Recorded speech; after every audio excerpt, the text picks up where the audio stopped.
L'information dans la métropole lilloise de ce mardi 21 mai, c'est tout de suite, ne bougez pas. L'actualité sociale pour débuter cette édition avec cette nouvelle mobilisation des facteurs. Cette fois-ci, c'est à Roubaix qu'ils se sont mobilisés ce matin. En cause, la réorganisation annoncée dans les équipes pour février 2020 qui va entraîner une modification des emplois du temps. Cette réorganisation est actée du côté de la Poste, mais certains facteurs sont décidés à continuer le bras de fer. Et cette nouvelle mobilisation a lieu à quelques jours des élections européennes, une date qui n'est pas anodine. En effet, l'activité de la Poste est importante cette semaine en raison des livraisons, des bulletins de vote et des listes des candidats. Les facteurs, eux, ont annoncé continuer leur mouvement tant qu'ils n'auront pas obtenu gain de cause. Image signée Vincent Vieillard. De son côté, la direction de la Poste nous assure que ce mouvement de grève n'a pas d'impact sur la distribution des plis et des colis. En ce moment, 33 grévistes comptabilisés à Roubaix ce matin par la direction de la Poste. Cap sur l'emploi à présent avec ce recrutement, c'est celui du Club Med. À l'approche de la saison estivale, l'entreprise recherche de nouveaux talents, des animateurs, des cuisiniers ou encore des coachs sportifs. Au total, ce sont 700 personnes qui seront recrutées en France avec des profils avenants et enthousiastes, prêts à accompagner les vacanciers de la meilleure façon qu'ils soient. Pour renforcer ses équipes, le Club Med part en tournée dans l'Hexagone et fera escale demain à Lille pour une journée de recrutement. Ça va se passer à la maison départementale de l'insertion et de l'emploi. Les diplômes ne sont pas indispensables, mais la disponibilité géographique est requise. David Lecomte, que nous avons contacté par téléphone, est recruteur au Club Med et il nous en dit plus. Aujourd'hui, les établissements que nous ouvrons, que nous déployons, que nous rénovons, sont de plus en plus haut de gamme. On travaille très souvent dans un cadre relativement exceptionnel de travail, mais aussi d'environnement. Après, sur l'expérience personnelle, on peut développer des langues. On partage des moments conviviaux avec notre clientèle.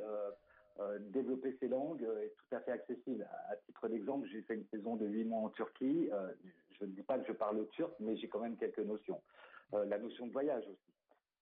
Qui est importante. On peut aussi se révéler, c'est notre propre employeur, se réveiller et se découvrir un talent, par exemple.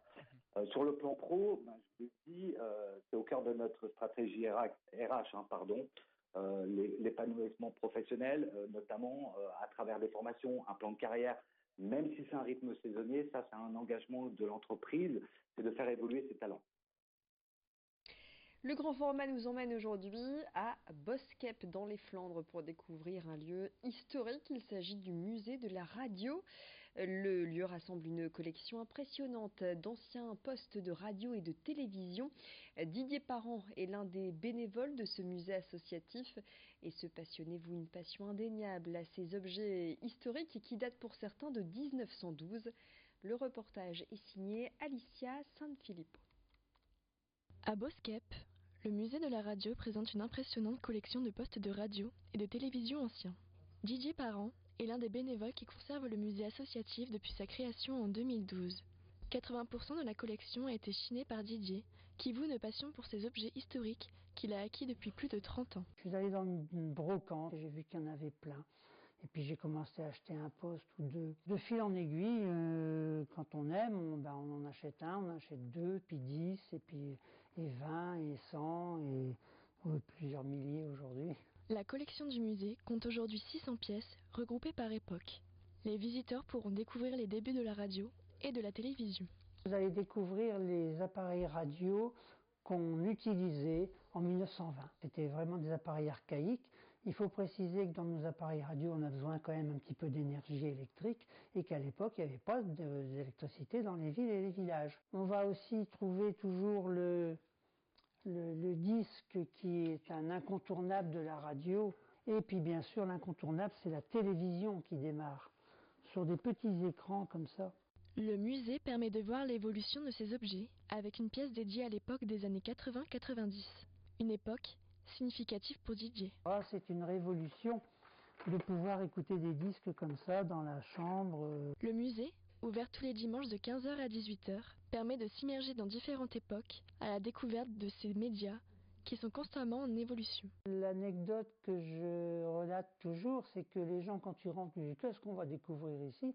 Et lorsqu'ils en sortent, ils en sont émerveilleux parce qu'ils n'imaginaient pas tout ce qu'on peut y découvrir, tout ce qu'on peut y voir.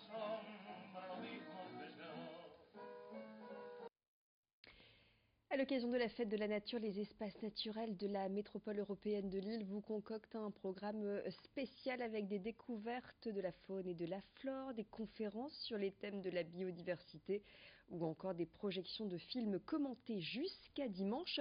Les programmes de chaque relais nature sont à retrouver sur les sites et les réseaux sociaux de chaque relais nature distinct, ainsi que l'agenda sur le site de la MEL, la métropole européenne Espace Naturel.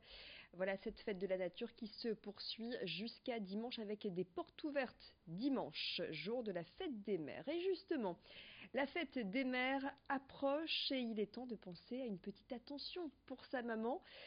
Parmi les idées originales de cadeaux, un atelier créatif, histoire de lui faire passer un moment de détente aux côtés d'artisans locaux. Sur le net, la plateforme Weekendoo propose une liste d'ateliers créatifs autour d'activités manuelles comme la broderie ou encore la couture. Et à la Madeleine, l'outil commun est un atelier qui permet de profiter du savoir-faire d'artisans comme Laurence Delvar. Celle-ci a créé au Bon Détail une marque d'objets de décoration en broderie. Samedi, elle proposera un atelier broderie. Il est toujours possible de s'inscrire par le biais des réseaux sociaux. Alicia Sanfilippo a rencontré la créatrice. Moi, ce que j'aime aussi, c'est que la personne reparte avec son objet unique.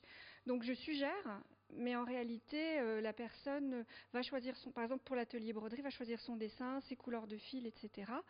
Moi, je suis là plus pour dire, voilà, ça c'est trop difficile si vous êtes grand débutant, etc. Je suis là, mais j'ai envie que la personne parte pas avec un objet standard, que ce soit son objet. Moi, je suis vraiment là pour aider en fonction du niveau, mais j'ai envie que la personne se lâche en créativité quand même. Voilà, c'est la fin de cette édition lilloise. Restez avec nous dans le prochain quart d'heure, édition régionale. Et puis tout de suite, les prévisions météo avec une belle amélioration tout de même dans la métropole lilloise.